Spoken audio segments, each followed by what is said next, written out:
1950 முதல் கிட்டத்தட்ட 30 வருடங்கள் தமிழ் சினிமா இசையில் கொடிகட்டி பறந்தவர் இசையமைப்பாளர் எம்.எஸ். விஸ்வநாதன். எம்.ஜி.ஆர். சிவாஜி முதல் 60களில் தமிழ் படங்களில் கலக்கிய ஜெமினி கணேசன், முத்துராமன், ஜெய்சங்கர், ரவிச்சந்திரன் என பலருக்கும் இவர் இசையமைத்திருக்கிறார்.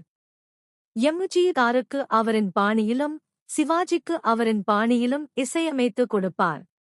இவரின் மெல்லிசை பாடல்களில் மயங்கிய ரசிகர்கள் அவருக்கு மெல்லிசை மன்னர் என்கிற பட்டத்தை கொடுத்தவர்கள்.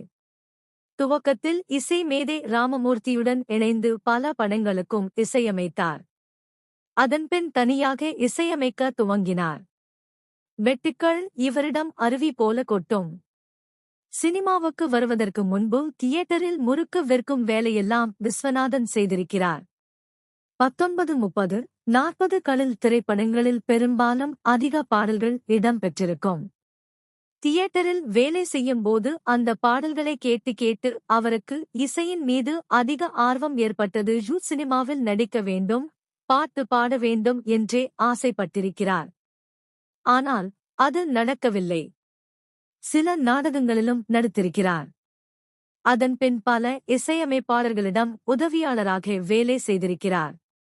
இவர் இசையமைத்துக் கொண்டிருந்த போது தமிழகத்தில் ஹிந்தி பாடல்களும் பிரபலமானது. இளையராஜா வந்த பின் அது நிறையவே மாறி பலரும் தமிழ் பாடல்களை கேட்க துவங்கினார்கள். இளையராஜா அதிக படங்களுக்கு இசையமைத்தாலும் எம்.எஸ்.யும் படங்களுக்கு இசையமைத்து வந்தார்.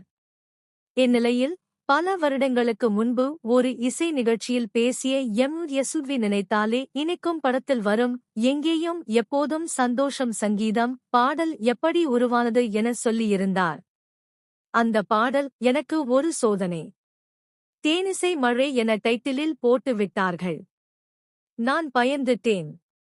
ஏன்னா நான் எப்பவும் பயபக்தியோட வேலை செய்வேன். ஒரு நாட்டுப்புற பாட்டை எடுத்து அதை வெஸ்டர்ன் பண்ணணும் என முடிவு செஞ்சேன். கத்தால காட்டுக்குள்ள விரகொடிக்க போனானாம் என்கிற பாடலை எங்கேயும் எப்போதும் சந்தோஷம் சங்கீதம் என மாற்றினேன் என சொல்லியிருந்தார். இதேபோல் இளையராஜாவும் பல நாட்டுப்புற பாடல்களை சினிமா பாடல்களாக மாற்றியிருக்கிறார் என்பது குறிப்பிடத்தக்கது.